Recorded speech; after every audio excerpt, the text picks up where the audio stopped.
Hello, welcome to Cats Cut Your Tongue. This is the podcast for cat lovers everywhere, brought to you in association with the charity Cats Protection. My name's Adam Brown. I'm your host for this podcast.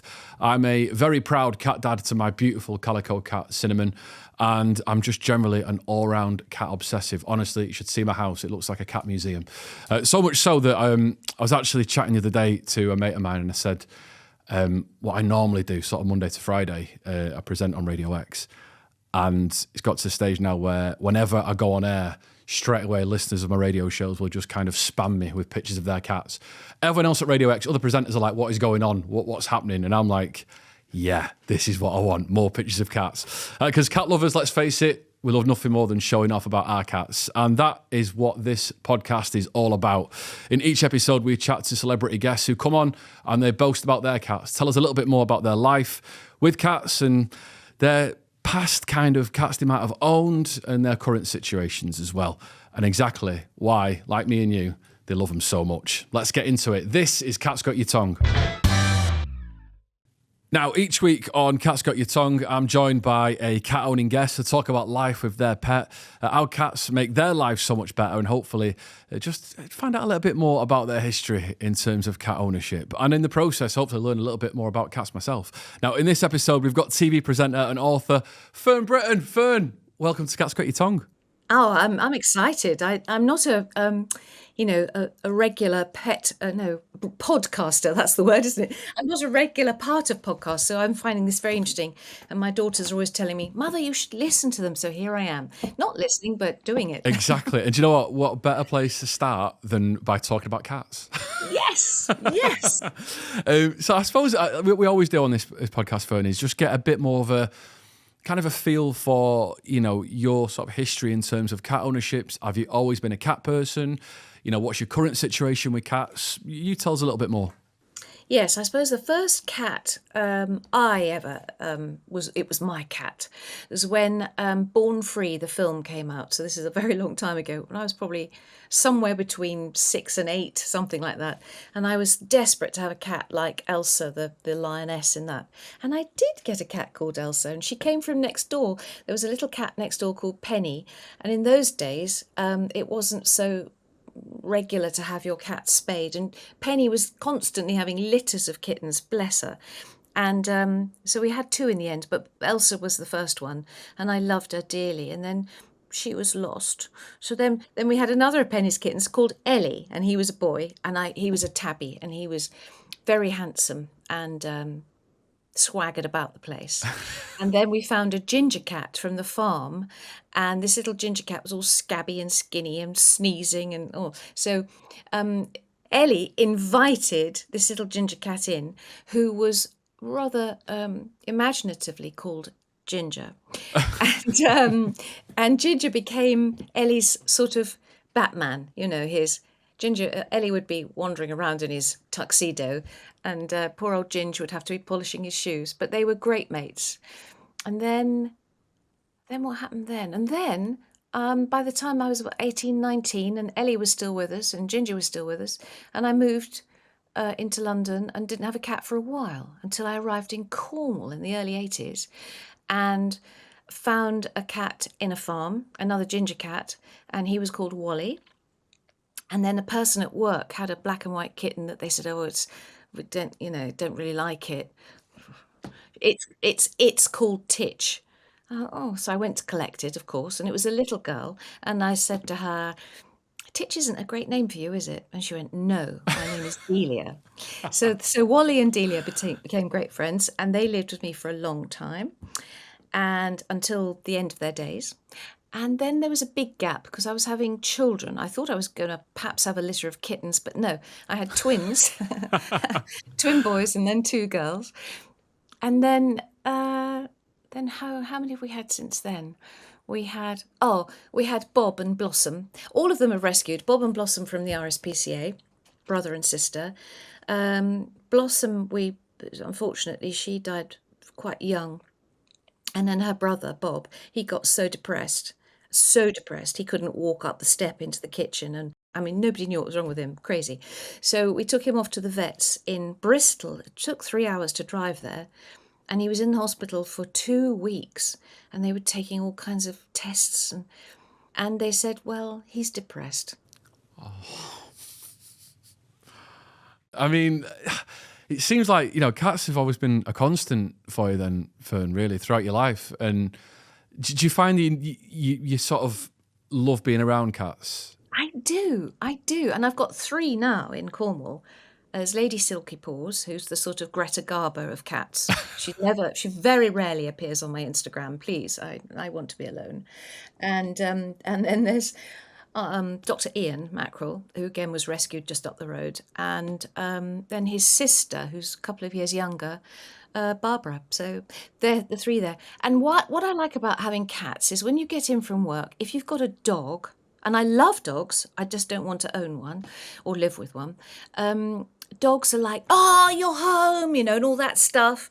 And you go home hoping that the cats will go, hello, are you all right? Let me put the kettle on. They don't. They say some expletives. They tell you where to get off, and also point to the dinner bowl and ignore you for the rest of the evening. So you spend the rest of the evening appeasing them, which actually does my mental health better than being loved unconditionally by a big furry dog. Actually, that is just the perfect way of describing it. When someone says to me, what do you love about cats? But I couldn't have put it any better than that, Fern, to be honest. That's it, isn't it? Yeah. I don't want that unconditional love from anybody or anything. Yeah, it's just chill out a bit. Yeah. I want to work hard for the love. Yeah. Let's just dig into the names of your cats a little bit more.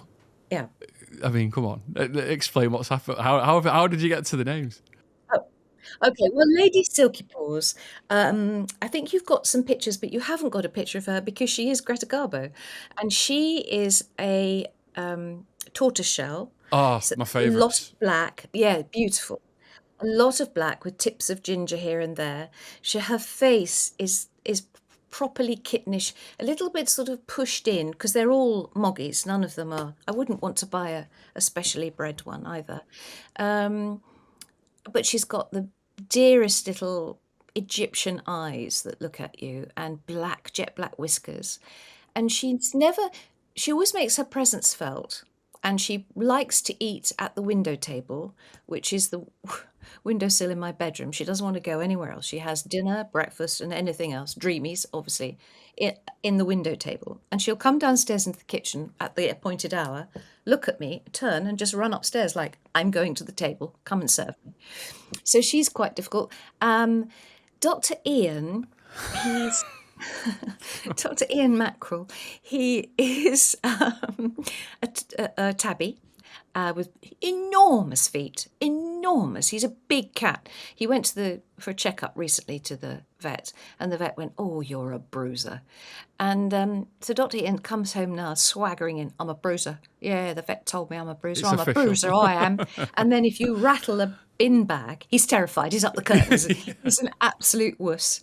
He's sometimes in the summer he goes missing for 2 or 3 days. He goes out into the fields and comes back covered in sort of burrs in his fur and probably a scratch in his ear. And it's like he puts his guitar on his back and just disappears. I'm a free agent. Just to go and find himself for a bit. Yeah. On to find himself, exactly. And then Barbara, she's a dear little kitten. Well, she's just 2 actually, and she's a tomboy. She's Dr. Ian's half sister, same mum, but I think different dad, and she's adorable. She's very loving and very, very funny, tiny little thing who eats like a horse.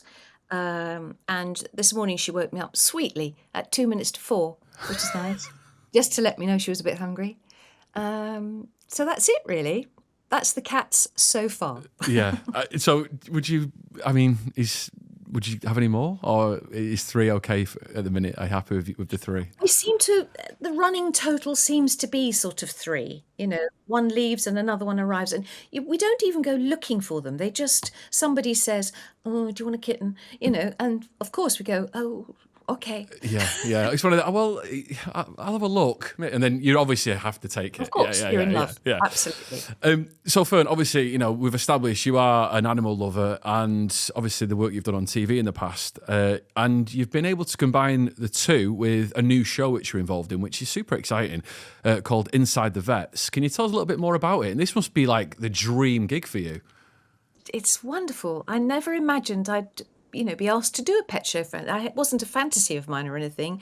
And then this phone call came. Would you like to do this program called Inside the Vets? And I said, yes. Yes. Yeah. Where do I sign? Yeah. And normally one would ask, well, how much and where is it? No, it was just, yes, that's fine. And it was in Bristol. It's in Bristol. It's a very small vets in a very quiet little residential area of streets, lovely little sort of Georgian terraced houses and things. And everybody in that area who has an animal, that's where they go. And so it's almost like a meeting point for people, a sort of, not a cafe, but you know what I mean, people meet in the vets. And the premise behind the thing is when you take your beloved animal to the vets and have to leave it there for the procedure and go home and wait for the phone call, that's the worst day of your life. You're sitting at home, nibbling your fingers, thinking, oh gosh, anaesthetic, oh dear. So it's what happens beyond, once you've handed the animal over, what happens behind the desk, what happens inside the vets. And I show you. And the vets in this particular practice, it's called The Grove, a husband and wife team, and their friend from university, the three of them. James Greenwood is one of them. He's the Morning Live, BBC Morning Live vet. Oh, yeah. They're all absolutely charming. And lots of veterinary nurses. And so you go behind there and I see everything and we take the camera. But I can promise you, although we're in operations and I'm watching operations and I thought I might pass out, it's nothing as you would expect. There's nothing gory and there's nothing that's going to upset anybody. I promise you that, because I wouldn't be able to deal with that. But and it's at 2:00 in the afternoon, ITV. It starts July the 5th. And there's 6 of them, 6 1 hours over 6 weeks. Because it's 2:00 in the afternoon, obviously there's nothing too horrible that people wouldn't be able to take, or kids or whatever. It's not that. It's very much about these vets. Really, what amazed me was the respect they gave these tiny little doggies and pussycats and everybody when they're at their most vulnerable. And to watch an animal being put under sedation at first did upset me, because suddenly they look so floppy and they're gone, and then they're brought round as quickly as they can, because the level of anaesthesia they make certain is just right for that weight of animal. It's exactly as you would do a human, really. I mean, I bet you probably found it quite reassuring as a an animal lover and a pet owner. Absolutely. Very. Yeah, we've all been through that, like you say, that phase where your cat or your dog or whatever pet you've got is in the vets, and there's that sort of just that uncertainty. Your mind starts racing. You're thinking all sorts. I mean, I lost my previous cat at the end of last year, and it was terrible. But there was that moment where you're waiting for the phone call, and your mind is racing. You think, oh, what's happening? Is she okay? Is she left on her own? And you unfortunately, your mind goes to the worst case scenario quite a lot of the times, doesn't it? And you think, oh, my cat's on her own. But actually, once I went in there, and ultimately when we had to have her put down, like you say, the respect that the vet showed my cat was unbelievable. I wasn't rushed. I got to say goodbye properly, and it was just, I took a lot of peace in the way that it was handled overall. So it's probably, did you find it quite reassuring to see that almost behind the scenes element then? Absolutely. And all of the vets, I'd ask them about that, when you haven't been able to save an animal, perhaps it's come in after some terrible accident or something, they do the very best and then it doesn't work out. And all of them said, they took it home with them for that feeling of not necessarily failure, because they know that they did everything they could, but a heavy heart and knowing that owners will be missing that animal that night. And interesting, you said about, what happens, are they on their own after the operation, what's happening? And there's a lovely area where lots of and roomy cages for the dogs, obviously, and the dogs go into these big crates, lots of bedding in there, food, drink that's appropriate after anaesthesia, and the veterinary nurses are with them all the time, holding their paws, stroking them, checking them, doing their temperature. Have they had a drink? Have they had a wee? Have they managed to have a poo before they go home? And the cats as well are in a quieter part, their quiet room, much darker, and very low lighting. So they were very. It really blew my mind actually, and it's just a small vet with all the equipment, and interesting talking to the vets about, well, it's very expensive. Vets, everyone's saying that, vets are just charging anything they fancy. And now I see the equipment that they have, that they've saved up for and bought, because they're an independent. Well, they're not a great big conglomerate of vets. And one of the men said, the vet said that vets on average earn about 40,000 a year, which isn't bad, obviously, but it's not hundreds of thousands. So just, I thought, take that, and how important it is to be insured. Yeah, oh, absolutely. I mean, I can't wait to watch it, Fern, because I do think it's going to give a real insight for pet owners. Anyone who's got a cat who's listening to this podcast, I would definitely recommend checking out Fern's new show. So it's Fern Britton, Inside the Vets, brought to you by Pet Plan. It's coming soon to ITV. When did you say it starts again, Fern? July the 5th, as far as I know, July the 5th, 2:00. Yeah, so definitely check that out. And also, away from TV, you're also a best-selling novelist, aren't you? Do you find, I mean, sorry, I'm just bigging you up, aren't I? Do you find that having, carry on, go on, tell me more. Do you find that having your cats around helps writing or hinders you? Because I know that cats notoriously, they like to get involved when there's a laptop knocking around, don't they? Like... I think between them, they've written this last novel themselves. There was, like the tailor and the pixies. Oh no, what was it? The shoemaker and the elves. Remember that story? He goes to bed and in the morning he comes down and it's all been done by the elf. But yes, they love walking across the keyboards and losing hundreds of pages. But the books, this is the one it's coming out actually on June the 5th. So July the 5th is the television, June the 5th is the book, and it's called A Cornish Legacy, and it's taken me a couple of years to write because I was busy, because I was a bit still recovering from having my shoulder replaced. I had a complete shoulder replacement, which is very exciting because of arthritis, but it's my right arm, and of course typing was getting more and more painful, so it was taking me ages and so many spelling errors and all that. And then it took me a few months for it to get strong enough to be able to sit down again. So that was why it was delayed. But it's called A Cornish Legacy, and it's a story about a woman who grew up in Cornwall, went to London for work, and then everything has gone wrong, her marriage and her job and all sorts. So she comes back to Cornwall, and then she discovers that somebody has left her in a will a beautiful house, a huge house, hundreds of years old, in the Doomsday Book. And it's got an enormous estate all around it, and old farmhouses and barns, and the remnants of a gorgeous garden, which is now all collapsed, and walk down to the beach. And it's got everything, but it's falling apart. Windows are caved in, it's pouring water through the roof, And she's given this house, which she's had bad history with, and she doesn't want it. And everyone's going, I think you should have it because you haven't got any money. And you go, nope, I'm going to sell it. I don't want to be there. Just sell it. Just sell it. And I'm going to scarper with the money. Just get rid of it. But the house starts speaking and going, oh, here she is. She's going to look after me. This is going to be good. And eventually it's about, will she save the house or will the house save her? And so it's romantic as well, and a bit of bad romance in there as well. But anyway, it's good. There you go. Yeah, oh, brilliant. So before we move on to our second section, where we'll catch up with Nicky from Cats Protection, and hopefully she'll answer some questions that you might have about cats. Obviously, with your three cats, from what you've told me already, they do have quite different personalities. Do you kind of address them in different ways? Like, because I have like a voice that I tend to use for my cat that... I always say this on this podcast. I wasn't aware that I had until one of my friends pointed it out to me. It was like, Adam, you do know that you turn into a different person in front of your cat, don't you? I'm like, do I? I didn't know. So do your different cats, do you act differently around the different ones? Because I know some people have different voices that they tend to use for different cats. Absolutely. Well, what we tend to do, my daughter and I, my youngest daughter still lives with me at the moment, And what we always say, if we didn't have the cats, what would we be talking about? There'd be nothing.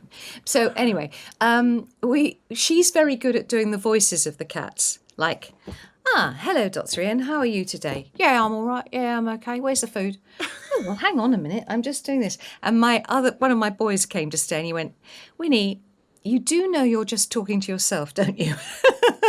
But we do all of that chat, absolutely. And the 4 o'clock in the morning call, when they're, excuse me, do you know it is 7 minutes past 4 and it's almost breakfast? All of that stuff. And they punch you in the face, and very, very good at jumping on your bladder or when you're doing. But yes, we do the voices. And Lady Silky Paws is very much, you're revolting. Can I not have a little kiss and a cuddle? Oh, no, get off me. Absolutely. She calls me Granny as well. Granny, get out of here. And then suddenly, Granny, do you have any dreamies? So yes, we talk all the time.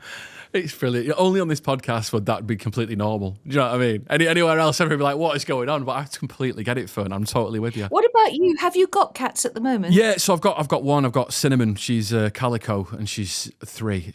Honestly, even people who aren't cat people message me on Instagram to say she's beautiful. So that's how I know she must be stunning, Yeah, she's amazing. It was a little bit of I'll be honest with you, I was heartbroken when I lost my old cat last year. I was absolutely devastated. It hit me a lot harder than I thought it was going to. It was my first cat that I'd had. I'd never experienced anything like it. And I couldn't even describe how upset I was. It was so sad. So I was like, right, I can't function without a cat. So I had to get one straight away. So went to Cats Protection, got another rescue, and it's just me and Cinnamon now, bless her. So yeah, I'm giving her the best life she could ever possibly imagine. I know. If we do come back as anything, to come back as a loved cat would be the best, wouldn't it? Yeah, I know. And I just love rescues. I love rescuing cats and giving them everything they've never had before. It's just, I find it so rewarding. So Fern, stay with us, because on the way we're going to, as I said, hopefully get some answers to any questions you might have about cats. We'll be right back on Cat's Got Your Tongue. So welcome back to Cat's Got Your Tongue. My name's Adam Brown. I'm still joined by the brilliant Fern Britton, and every episode of Cat's Got Your Tongue, we like to find out new things about the world of cats to empower us and to make us become better cat owners, and also ultimately improve the welfare of our own cats. So today, as usual, we're joined by someone who has taught me so much over the course of this podcast. I'm still learning. It's a friend of mine and of the podcast. It's Nicky Trevorrow from Cats Protection. She's a behaviourist. Anything you want to know about cats, Nicky is here to tell you. Nicky, welcome back to Cat's Got Your Tongue. How are you? Hello, hi Adam, how are you doing? Yeah, I'm good, thanks. We've got Fern here as well. Yeah, hi Nicky. Very nice to see you. Very nice. So Fern, is there anything you've had cats for a long time, and I imagine you've probably seen, a lot in terms of cat ownership. Is there anything about cats that you've always wanted to know? Maybe that one burning question that you've always wanted to get answered? Well, there's 2 questions I do have about behaviour. And so Dr. Ian literally, only recently, and he's coming up for 5, and only recently he suddenly got terrified of black bin liners, bits of paper, sudden movements, and he's still very affectionate, and he will climb on your lap and just obviously once he's on your lap you cannot move until he decides to get off again. But he's jumpy with things, and I wonder how that suddenly happened. So the first thing I always recommend for any change in behaviour is actually take them to the vets.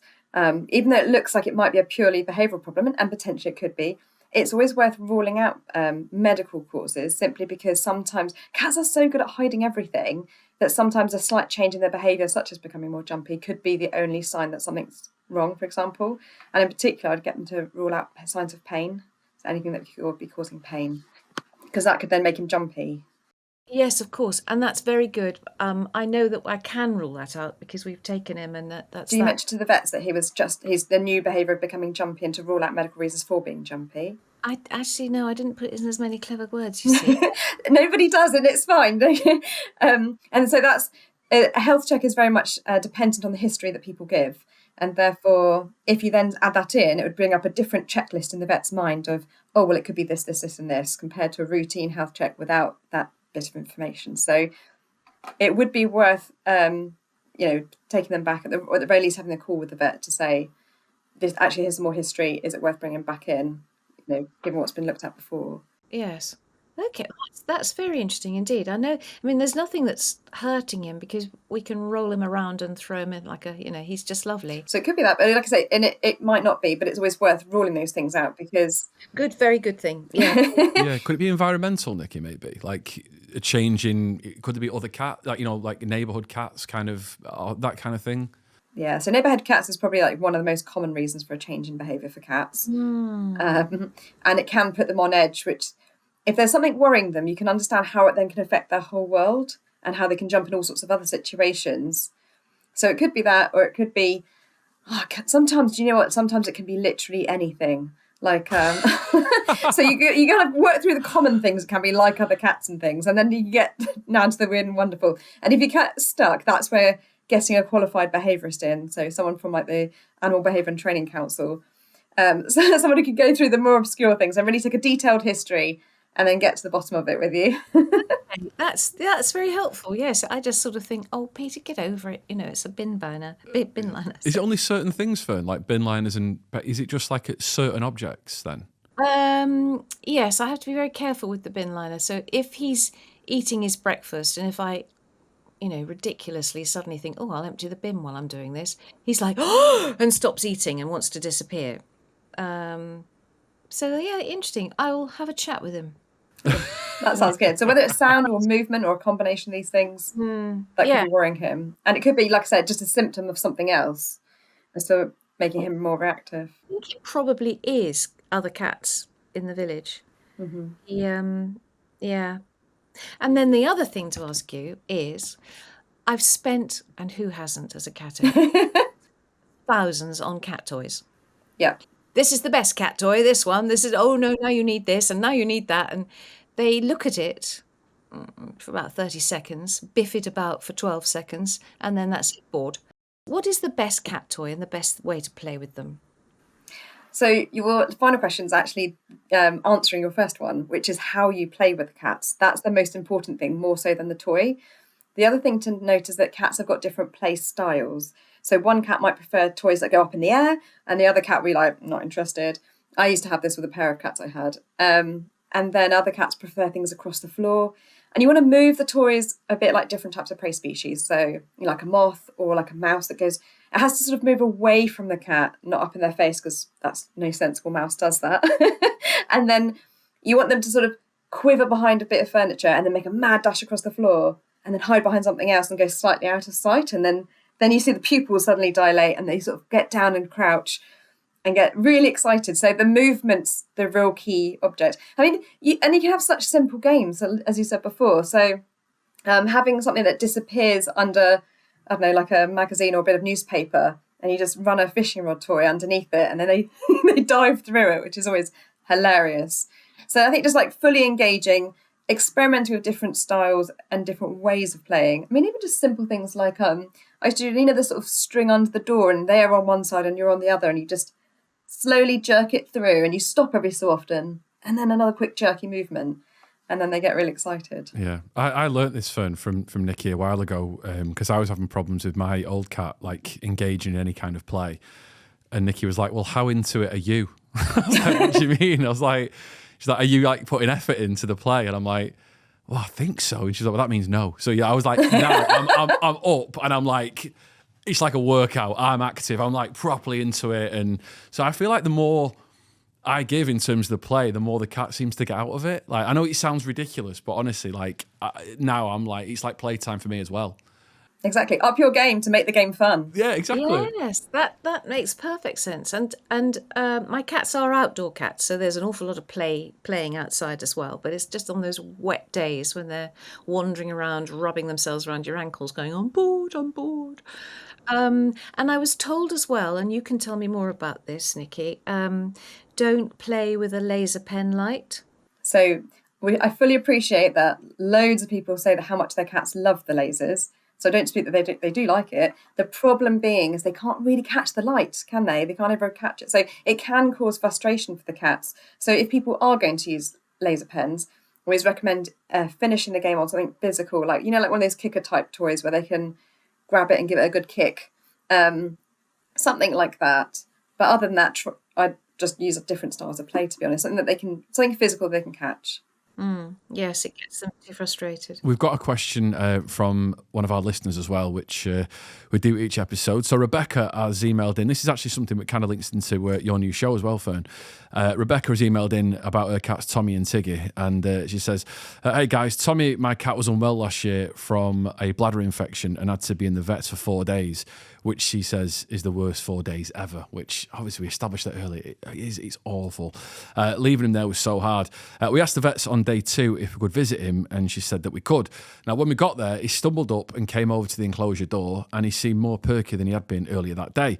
My husband and I were quite emotional, but tried to be calm for his sake. After being there a couple of minutes, he was desperate to be held and kept trying to get out.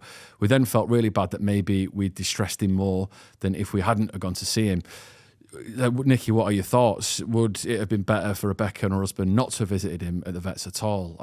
It's so difficult because when they're away from you, you miss them so much, and you're like, I want to be there for them, but is that the right thing to do? It's a difficult kind of situation, that, isn't it?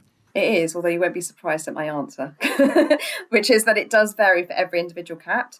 So for some cats, it might be best to stay home, and then other cats very much benefit from having their owners come in to visit.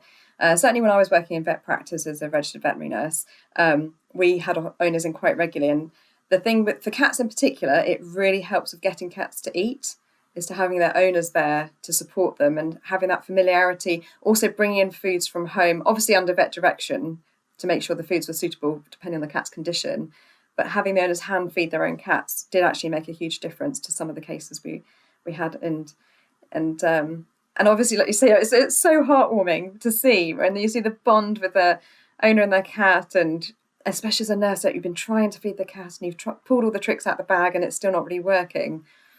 And then it's just so lovely to see the love with the owner and the cat, and it can really turn the medical cases around and get them back on track. So I think it's probably one of the things where they're probably, they said they're emotional. I imagine they're slightly overthinking it, and I imagine the cat was probably really happy to see their owner. Yeah, because I think if you got an option to go, you're not going to not go, are you? Do you know what I mean? If you say, if you can come and see him if you want, well, yeah, I'm coming then. I'm going to come and see him then.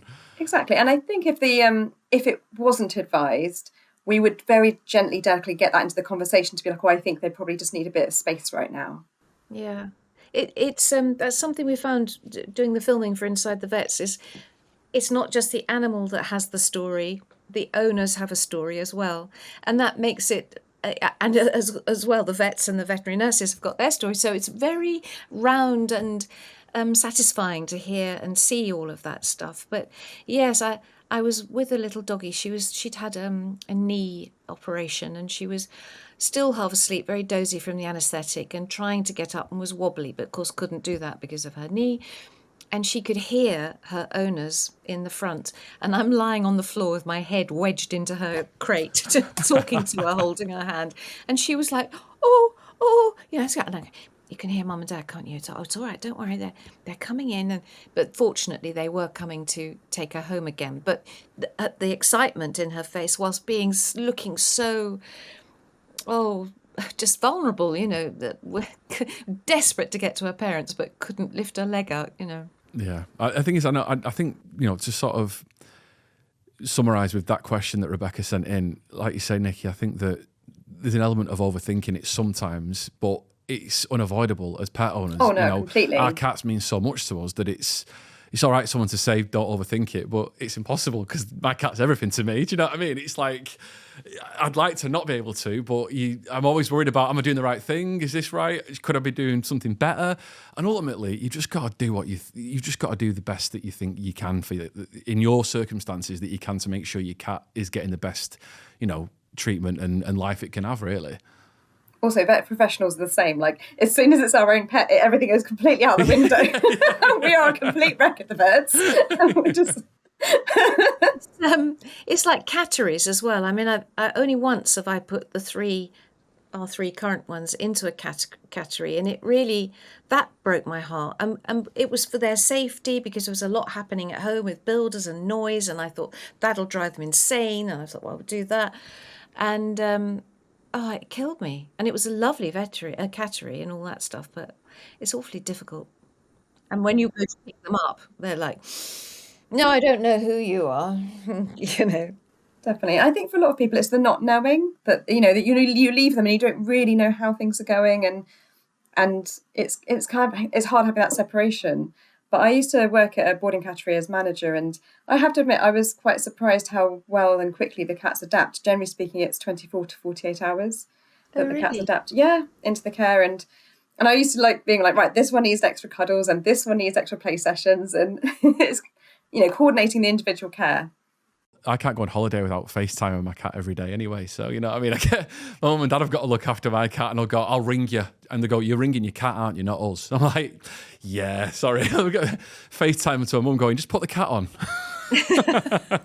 Yes, because you'd never ring your parents otherwise. Would Exactly. My mum knows now. She's like, I know you don't want to speak to me. It's the cat. So, Fern, before we let you go, one thing that we always ask all of our guests on Cat's Got Your Tongue, what do you think the best thing is about owning a cat? Oh, it's because you never know what they're going to do next.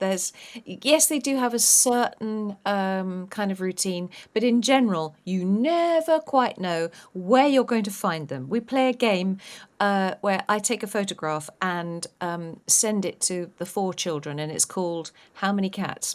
And it's when they're hiding in one room, and you might just see the tip of an ear under the sofa, and they'd have to. The kids, they're grown up. The boys are 31, the girls are in their 20s, and they still love that game. And they're never in the same place twice. Yeah, I love it. Oh, Fern, it's been brilliant to have you on. Thanks so much for joining us on Cat's Got Your Tongue. It's been great to find out more about your cats and also more about what you're getting up to. So good luck with the show and good luck with the new book as well.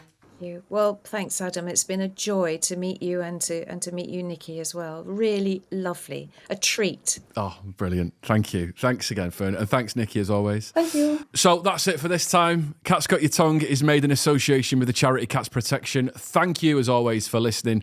And remember to hit subscribe so you don't miss our next episode. You can find us wherever you listen to your podcasts. You can watch us on YouTube as well. And don't forget, if you've got any questions regarding cats or cat's tails or just any funny stories you want to share with us, you can get in touch by emailing pod@cats.org.uk, or you can leave us a voice note on WhatsApp if you want on 07824 551076. Don't forget to tell your friends who've got cats and who love cats all about us. Share the podcast, give us a review, and we'll see you next time on Cat's Got Your Tongue. So, I know from personal experience how a much-loved cat can feel like such an integral part of your family. And often the impact our cats have on us lasts for years, even after they've passed away. Now, if you're looking for a way to celebrate and commemorate the life of your cat, Cats Protection have an online memory wall on their website where you can add your own photos and cherished memories. Visit cats.org.uk for more information.